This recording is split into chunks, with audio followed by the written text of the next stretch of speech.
गंजाम जिला बीजेपी युव मोर्चा दिगपहंडी विधानसभा स्तरीय हर घर त्रिरंगा कार्यक्रम युव मोर्चा द्वारा विशाल बाइक रैली प्रति ब्लॉक रे देखा मिलूँ हर घर त्रिरंगा कार्यक्रम। सेहीपरि आज अर्थात बुधवार दिन गंजाम जिला बीजेपी युव मोर्चा दिगपहंडी विधानसभा स्तरीय हर घर त्रिरंगा कार्यक्रम अनुष्ठित हो जाइए। त्रिरंगा पताका बाइक रैली प्रथमे पद्मनाभपुर ग्रामस्थित खेल स्टाडियम बाहरी दिगपहंडी मेडिकल छक रजानहर छक दिगपहंडी पुलिस स्टेशन रोड दे मुख्य रास्ता दे पुंजीकैया छक दे ब्लॉक निकटस्थ शिव मंदिर ठारे पहुंची।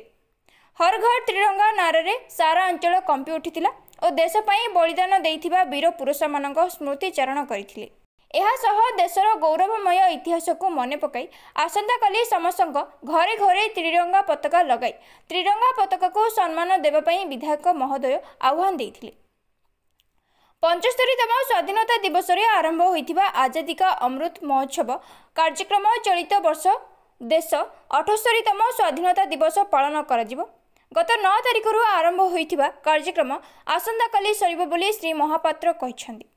एही शोभायात्रा माध्यम लोकों पाखकू त्रिरंगा वार्ता पहुंचाइथिले। एही शोभायात्रा कार्यक्रम में स्थानीय विधायक डॉक्टर सिद्धांत महापात्र, गंजाम जिला पूर्वतन समन्वय संघ सभापति सनातन संग्राम सिंह, वरिष्ठ बीजेपी नेता विपिन प्रधान, हरिबंधु रेड्डी, गंजाम जिला बीजेपी युव मोर्चा उपसभापति बापी प्रधान, युव मोर्चा संपादक किशोर चंद्र साहू, युव नेता गौतम महाराणा समेत बहु मान्यगण्य व्यक्ति और शताधिक युव गोष्ठी उपस्थित रही आसी। देश प्रति भल पाइबा एवं आज हूँ अगस्त 14 तारिख दिन या सहित आज हर घर तिरंगा ये आम मन पकेवा दरकार जे आज आम देश को विभाजन करा जाए। आज विभाजित होता आम देश काली आम स्वाधीनता पाई तेणुक ये बड़ कष्टदायक दिन आमपाई किंतु आजिका दिन में यही कष्ट दिनटा को मन पकईकि आज माननीय यशस्वी प्रधानमंत्री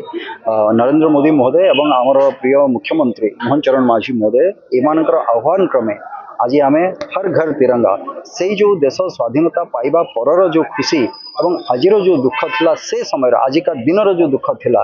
ताकू मन पकईकि एवं आम आज कहचे जे सर्वोच्च ये देश मातृकार सर्वोच्च सम्मान होची आमर तिरंगा। तेणुक आज से सम्मान टिकक आम समस्त पाखे पहुँचेबा एवं समस्त को जनइबा जे आज दिन कौन होता एवं जहाँफल कि काली आम पुणी आउ थे गोटे नुआ दिन आम देखी एक कष्टर दिन अंधार दूर होता पुणी काली जो सूर्योदय जो से आम देश मातृका स्वाधीनता पाई भाव ये हर घर तिरंगा खाली आज दिन पाई नुहे मु तो कहि प्रत्येक दिन प्रत्येक मुहूर्त एवं प्रत्येक निश्वास प्रश्वास रे भी आपंकर से तिरंगा प्रति सम्मान एवं ये देश प्रति जो भल पाइबा यहाँ सब रहा दरकार समस्त। आज गोटे दिन आम सांकेतिक भाव में करुचे मन पकईदेवाई सेटा को किंतु ये परवर्ती समय रे प्रत्येक दिन प्रत्येक वर्ष प्रत्येक मुहूर्त प्रत्येक निश्वास प्रश्वास रे ये भल पाइबा और ये जो तिरंगा आम समस्त सम्मान सर्वोच्च स्थान जी अच्छी ताकू सब मन रखा हृदय रखा यहाँ ही हूँ आजिका दिन मूल बात। स्कूल रू आम तार प्रांगण रू आम आरंभ करूँ पड़िया आरंभ करूँ ये अंचल आज सरला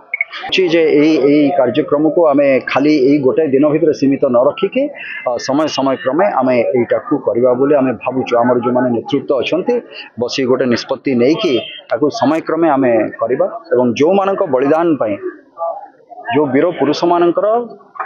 बलिदान पाई महापुरुष मानकर आज आम स्वाधीनता पाइचे से आम सब स्मृतिचारण करवा मन भी रखा कर्तव्य केमिति कौन करते प्रधान को अनुसरण करके आम आगे देश मातृकार कथा सबुठ बड़ देश मातृका आम दिगपहंडी जनसाधारण आम उत्सर्गीकृत होकर आम कम करवा तार सर्वांगीन उन्नति केमती हो पार से दिगरे आम चिंता करवा। जदि आम दिगपहंडी उन्नति कर निश्चित भाव में आम राज्य उन्नति कर जदि आम राज्य उन्नति कर देश उन्नति कर। गंजाम जिला पूर्वतन समन्वय संघ सभापति किंतु आमर भारत प्रधानमंत्री यशस्वी प्रधानमंत्री नरेंद्र मोदी निर्देश क्रमे सारा भारत वर्ष में अगस्त 9 तारिख ठारू 15 तारिख पर्यंत घर घर तिरंगा पहुंचाई जनजागरण सृष्टि करने घरे घरे तिरंगा करने शोभा विभिन्न कार्यक्रम हो दिगपहंडी निर्वाचन मंडली रे आमर माननीय विधायक श्री सिद्धांत महापात्र नेतृत्व में प्राय हजार हजार कर्मी तिरंगा पताका धरी सहर परिक्रमा करी एक साधारण सभा अनुष्ठित होची जहाँकि तिरंगार